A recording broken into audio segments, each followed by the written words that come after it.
नमस्कार। 5 राज्यों के विधानसभा चुनाव जब शुरू हुए थे तो ऐसा लग रहा था कि भारतीय जनता पार्टी के किसी प्रादेशिक छत्रप का अब कोई मतलब नहीं रह गया है। 5 राज्यों के चुनाव प्रधानमंत्री नरेंद्र मोदी के चेहरे पर लड़े जाने थे और सारे छत्रप लगभग हाशिए में डाल दिए गए थे। लेकिन जैसे जैसे चुनाव की प्रक्रिया आगे बढ़ी, टिकटों की घोषणा शुरू हुई और जमीनी स्तर पर विरोध देखने को मिला या जो जमीनी फीडबैक मिली भारतीय जनता पार्टी को, उसके बाद ऐसा लग रहा है कि पार्टी ने अपनी रणनीति बदल दी है। अब एक बार फिर 5 राज्यों में, मिजोरम को छोड़ करके 4 राज्यों में जो प्रादेशिक छत्रप हैं, जो मजबूत नेता हैं, जिनको पार्टी ने पहले से नेता बना रखा है, उन सब का महत्व बढ़ गया है और चुनाव अल्टीमेटली घूम फिर करके उन्हीं के चेहरे पर आ गया है।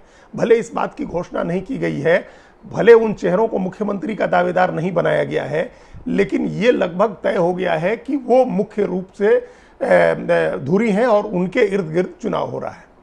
उसी हिसाब से फिर टिकट भी बटे हैं। पहले दूसरे लिस्ट में भले उनकी अनदेखी की गई हो, लेकिन उसके बाद की जो सूचियां आई हैं उनमें उनके महत्व को, उनकी पसंद को तरजीह दिया गया है, उनकी पसंद को महत्व दिया गया है।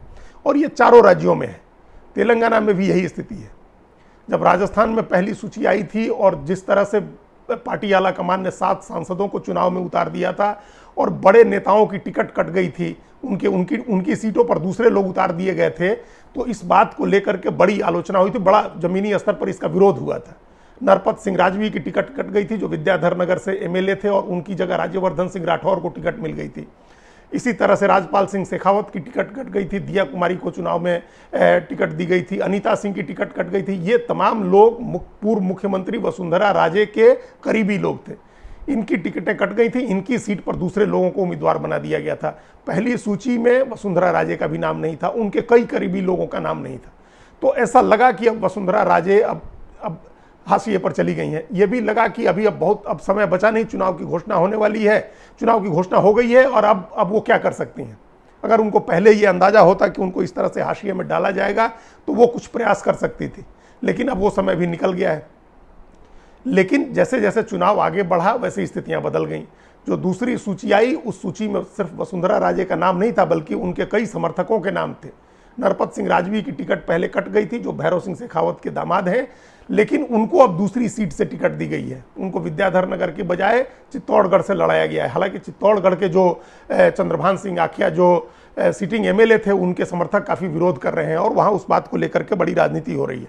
लेकिन घूम फिर करके वसुंधरा राजे का चेहरा आ गया, उनके तमाम करीबी लोगों को टिकटें मिल गई। राजवी को मिल गई, राजेंद्र सिंह राठौर को मिल गई, उनकी भी अपनी वसुंधरा राजे की झालरा पाटन की सीट पर उनकी टिकट की भी घोषणा हो गई। ये तमाम चीज़ें ऐसी दिख रही हैं कि उनको महत्व मिलने लगा है, उनके समर्थकों का जोश लौट आया है।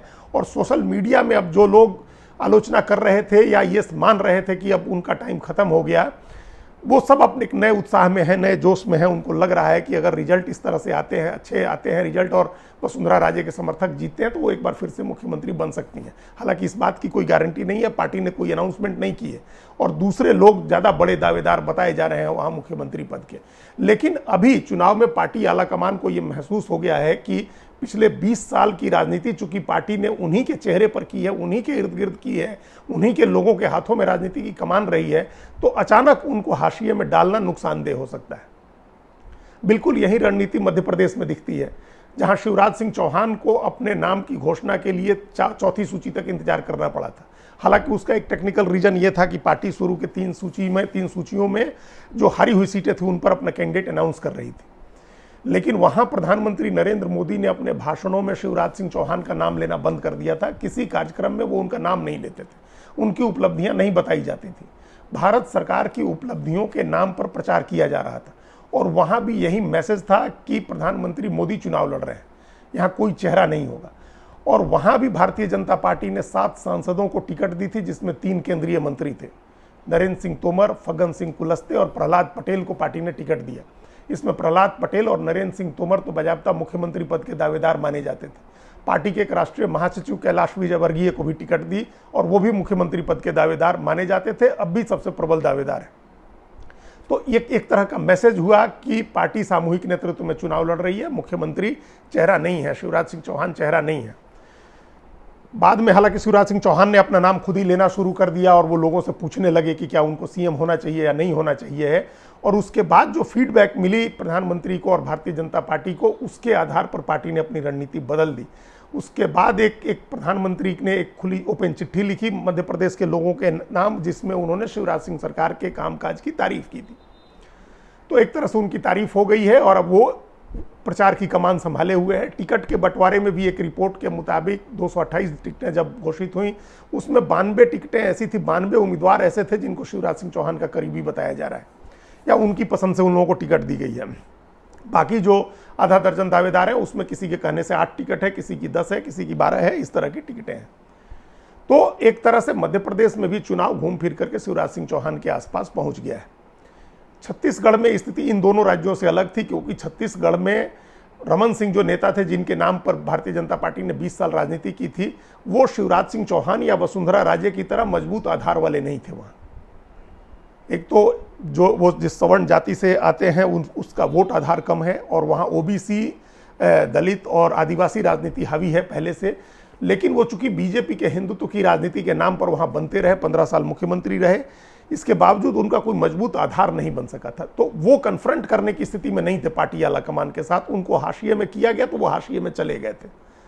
वो विधायक हुए, पिछली बार हारे, उसके बाद 2018 में जब पार्टी हारी और सत्ता से बाहर हुई, उसके बाद 2019 के लोकसभा चुनाव में उनके बेटे की लोकसभा की टिकट काट दी गई अभिषेक सिंह की। जबकि इस तरह का काम राजस्थान में नहीं हुआ, वहां भी पार्टी हारी थी वसुंधरा राजे के बेटे को, उसके बाद भी टिकट दी गई थी लोकसभा की। तो रमन सिंह कमजोर थे पहले से, अब बाद में और कमजोर हो गए थे, लेकिन अब अचानक चुनाव के पहले उनकी सक्रियता बढ़ी है। पार्टी ने उनको वापस से राजनांदगांव सीट से टिकट दिया है और चूंकि दूसरा कोई चेहरा पार्टी की तरफ से अभी आगे नहीं किया गया है, जो अरुण साव वहाँ के प्रदेश अध्यक्ष हैं, वो उनका बहुत पॉपुलर, बहुत लोकप्रिय, बड़ा मजबूत जनाधार वाला चेहरा नहीं है। तो अभी कुल मिलाकर के चेहरे के तौर पर रमन सिंह ही दिख रहे हैं। भले उनको मुख्यमंत्री न बनाया जाए पार्टी अगर जीते तो, या वो कमान नहीं संभाल रहे हैं, इसके बावजूद उन्हीं का चेहरा है जिसके इर्द गिर्द पार्टी की राजनीति घूम रही है छत्तीसगढ़ में। तेलंगाना में भारतीय जनता पार्टी को बहुत ज़्यादा उम्मीद नहीं है। इसके बावजूद पार्टी की कोशिश है कि किसी तरह से त्रिकोणात्मक बनाया जाए चुनाव को। भारत राष्ट्र समिति और कांग्रेस के बीच के सीधे मुकाबले में एक तीसरा कोण बन सके, भारतीय जनता पार्टी इस बात की कोशिश कर रही है। तो उस कोशिश में ये लग रहा था, वहां पहले हिंदुत्व की राजनीति बहुत जोर शोर से बीजेपी ने की थी और हैदराबाद नगर निगम के चुनाव में जिस तरह से अमित शाह ने प्रचार किया था और उसके बाद जिस तरह का माहौल बना था, वहां ये लग रहा था कि अमित शाह और नरेंद्र मोदी का ही चेहरा रहेगा। हालांकि पिछले कुछ समय से बीजेपी ने वहां 2 चेहरों की राजनीति की है, 2 नेताओं को आगे बढ़ाया था। एक बंदी संजय कुमार जो प्रदेश अध्यक्ष थे और दूसरे जी किशन रेड्डी जो केंद्र सरकार में मंत्री हैं। इन्हीं 2 चेहरों के इर्द गिर्द वहां की राजनीति घूमती है जब से बंडारू दत्तात्रेय राज्यपाल बनाए गए हैं तब से। उसके पहले वो एक चेहरा होते थे। तो जी किशन रेड्डी और बंदी संजय कुमार, इन 2 चेहरों पर, अब इन दोनों चेहरों को पार्टी ने वहां आगे कर दिया है। जी किशन रेड्डी तो अब अध्यक्ष हो गए हैं, दोहरी जिम्मेदारी में हैं, और बंदी संजय कुमार को राष्ट्रीय महासचिव बनाया गया अध्यक्ष पद से हटाने के बाद, और उनको करीमनगर की विधानसभा सीट से चुनाव भी लड़ाया गया है। तो उनको पर्याप्त महत्व पार्टी ने दिया है और ये दिखाया है कि अगर किसी तरह की स्थिति बनती है पार्टी की सरकार बनाने की, तो बंदी संजय कुमार उसका चेहरा है। वो एमपी होते हुए भी करीमनगर से ही एमपी है और करीमनगर की ही विधानसभा सीट से चुनाव लड़ रहे हैं। तो इससे कुल मिलाकर के इन 4 राज्यों की जो तस्वीर बनती है वो ये है कि पिछले 10 साल से या 20 साल से पार्टी इन राज्यों में जिन चेहरों के इर्द गिर्द राजनीति करती थी, प्रदेश की राजनीति में पार्टी ने जिन चेहरों को आगे किया था, उन्हीं चेहरों को इस बार भी आगे किया गया है। भले उनको मुख्यमंत्री पद का दावेदार नहीं बनाया गया है, लेकिन राजनीति उन्हीं चेहरों के आसपास हो रही है, उन्हीं चेहरों को आगे करके पार्टी चुनाव लड़ रही है। तो ये आगे दूसरे राज्यों में भी जहां चुनाव नहीं है और लोकसभा के चुनाव में देखने को मिलेगा, उन राज्यों में भी जो पुराने नेता हैं, उन्हीं जो प्रादेशिक छत्रप हैं, उन्हीं को पार्टी ने आगे किया हुआ है।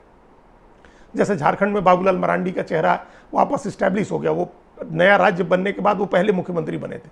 वो थोड़े समय पार्टी से बाहर रहे, थोड़े समय का लंबा अरसा उन्होंने वो पार्टी से बाहर रहे, 3 चुनाव अलग रह के लड़े बीजेपी से, लेकिन जब से वो वापस आए हैं उनको पर्याप्त तरजीह मिल रही है। वो मुख्य चेहरा है पार्टी का झारखंड में। उत्तर प्रदेश में सबको पता है योगी आदित्यनाथ का चेहरा है, बड़ा चेहरा है उनका, उनके चेहरे पर पार्टी राजनीति कर रही है। तो बाकी और राज्यों में भी जहां प्रादेशिक छत्रप मजबूत रहे हैं बीजेपी के, उनको मजबूती दी गई है। आगे के चुनाव तक वो रहेंगे, उन चेहरों के इर्द गिर्द ही बीजेपी की राजनीति होगी। धन्यवाद।